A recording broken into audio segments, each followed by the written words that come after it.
Bonjour, aujourd'hui nous retrouvons Yann Manouk, auteur du roman Yerouldegger, paru chez Albin Michel.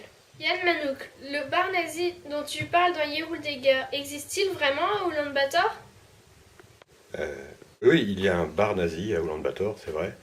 C'est un vrai bar nazi, c'est-à-dire que c'est un bar en pleine ville, entièrement décoré à la gloire du Troisième Reich, parce qu'il y a effectivement un tout petit noyau, de néo-nazis en Mongolie. C'est à peine une centaine de personnes sur 4 millions d'habitants. C'est très très déconcertant de tomber sur ce bar. Et d'ailleurs, dans la page Facebook, je ne donne ni le nom ni l'adresse parce que ça me dérangerait d'envoyer des gens à Ulaanbaatar pour voir ce bar. Ceci dit, ça fait quand même réfléchir sur beaucoup de choses et ça me permet d'avoir dans mon roman un ressort dramatique qui est très intense. Il y a un mouvement nazi en Mongolie. Ce sont des néo-nazis, ce sont des nazis d'opérette. Mais derrière, il n'y a aucune idéologie. Si on pouvait se permettre de dire une chose comme ça, c'est un nazisme imbécile, si tant est que l'autre ne l'était pas. Mais c'est vraiment sans fondement idéologique. Ce sont des gens qui n'ont aucune idée ni du drame de la Shoah, ni de l'extermination de 6 millions de juifs, ni de tous les morts de la Seconde Guerre mondiale. Ils ne voient dans cette idéologie ou dans ce folklore que l'image nationaliste du nazi.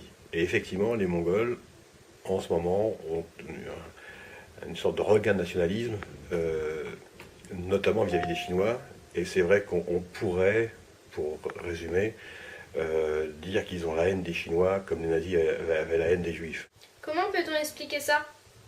Sans leur trouver d'excuses, la Seconde Guerre mondiale, la Shoah, l'extermination des Juifs, le nazisme en Europe, c'était pas leur guerre. C'est-à-dire que pendant ce temps-là, eux vivaient des choses terribles dont nous ne nous préoccupions pas. C'est-à-dire que les Mongols ont subi plusieurs dictatures de différents types.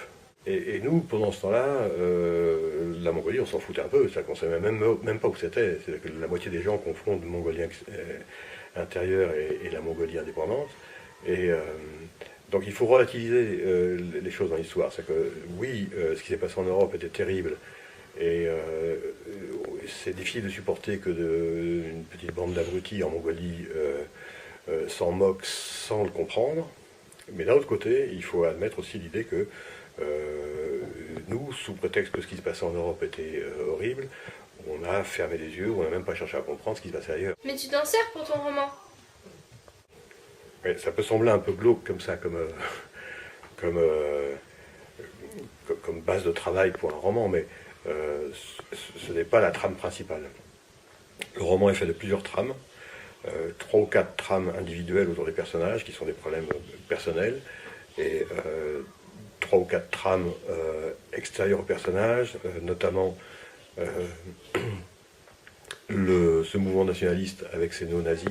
Ceci dit, je ne cherche pas à excuser ou à expliquer, je m'en sers juste comme d'un ressort dans mon bouquin, où effectivement on tombe sur une bande d'imbéciles abrutis, avec une sorte de folklore néo-nazi un peu glauque, et ils ont d'ailleurs dans le livre le comportement qu'on attend d'eux, et ils ont le châtiment qu'ils méritent.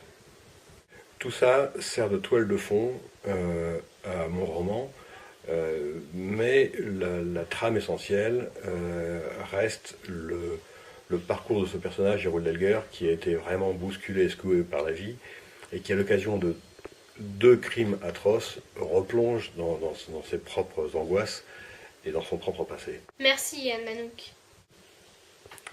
Merci. Dans la prochaine interview, nous parlerons de choses beaucoup moins glauques. La Mongolie, ses magnifiques paysages et ses traditions ancestrales.